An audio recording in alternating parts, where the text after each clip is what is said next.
everybody. This is Michelle and John from CT Beer Tours, and we have Abby with us today at Still Hill to do our next edition of our lockdown video. So, Abby, the whole point of kind of doing this is to figure out, how you guys have been during the pandemic.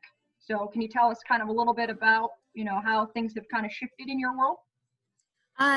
So we've shifted from having people come into our tap room to just to-go services where people place their orders online and they come and pick it up in our parking lot. Our staff goes out there with masks and they bring you your beer. And that's kind of how we've been doing things for the past couple weeks until we open up. Do you guys have plans on opening? We do. Granted that our Central Connecticut Health District does allow us to open. We will be hopefully putting seating outside. We've already purchased patio furniture as well as a temporary fence to put out there. So we're just waiting to get that approval and then set up for outdoors. That's got to be awesome. I'm sure you can't wait to actually see and interact with people again. Yeah, it's been a long time. We definitely miss our regulars and meeting new people. We've even had a couple of our loyal Mug Club members drop in with handmade benches, which was really cool, and we're just really grateful. That's awesome. So with curbside pickup being so popular right now, and you guys aren't officially open yet, what do you guys have going on for this weekend? So this weekend, we just did a canning run, which we haven't done in a while, so that was really exciting. We put out a couple new beers. We have our first large batch of our Weizen Up Hefeweizen, which is a really great hef. It's got banana notes to it, and it's perfect for the hot weather coming up. And we also started a first run of our Kettle Sour series, the Fruitaceous Sourpuss, and we have cans of our Blackberry, which I'm actually drinking right now. It's very delicious.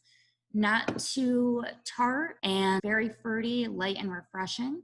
We also have our Duck Hook IPA, which is now out in 4-pack cans, and that's a collaboration between us and Jesse Camille's down in Naugatuck.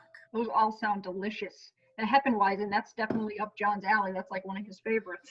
So, one of the questions I have is, there's so many breweries now, out in the state. For this lockdown, it was felt like, one was opening up, twice a week, What kind of makes you guys a little unique down? You guys are down in Rocky Hill. I don't know if I mentioned that. So what kind of makes you guys unique compared to everybody else? We're unique in the aspect that we're the only brewery in Rocky Hill, and we're easy on and off the highway, exit 23, either way down 91 north or south.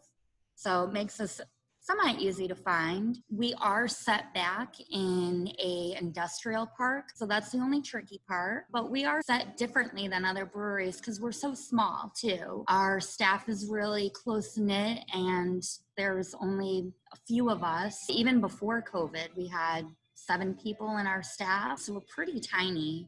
People have known us as a traditional brewery, and during this, we've been able to have our traditional beer styles, which people love, but we've also been able to kick it up with experimentals and funky flavors, which are also something that people are looking for. Yeah, so I don't know if you guys are up to it, but since you guys are there, do you want to give us a little look around of the facility while you're there? Sure. Just keep in mind that we haven't been open, and we have brought in a lot of things like crowlers that we're storing in our tap room and tables and chairs, which aren't normally there. But I can give you a little quick tour of what we have. So right behind me, you can see our barrels are still there. And we have, as you can see, crowlers and boxes of other goods.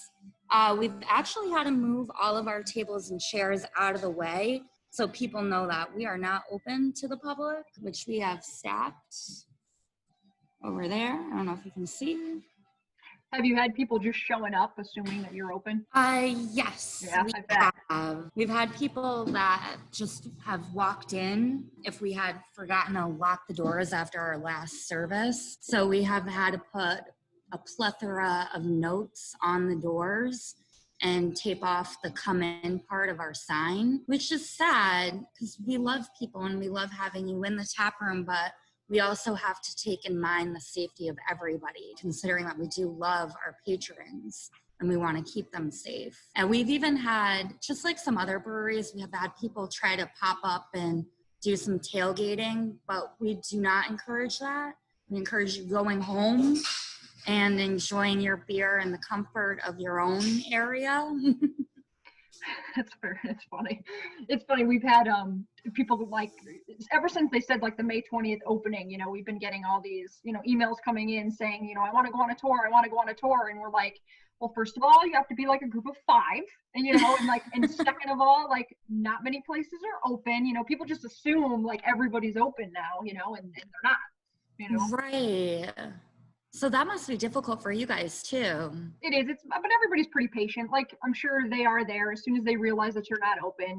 It's not like anybody's hostile or anything like that. Everybody's pretty patient and kind of taking their time with knowing that it's going to take a little while before we're back to normal. Do you have any last things you want to point out about the brewery? I do have one last announcement. Mariah from Outer Light and myself have recently been in the process of transitioning into co-presidents of the Pink Boot Society. So that's really exciting for us. Awesome. That's great news. Yeah, it's an interesting time to be taking over, but we're learning a lot. Yeah. So for people that don't know what the Pink Boot Society is, explain it a little bit. So Pink Boot Society is an international organization promoting women in the beer industry to become more educated within their careers and kind of forms a collective of, us working together and supporting one another. That's awesome. And I noticed it's getting a lot more activity in Connecticut, where before I didn't really see it a couple years ago. It was kind of under the radar. Yeah, and honestly, it's an awesome organization to be part of because, as you've mentioned earlier, breweries are popping up all the time. And even during COVID, we've seen a couple pop up, and it's really great to have that connection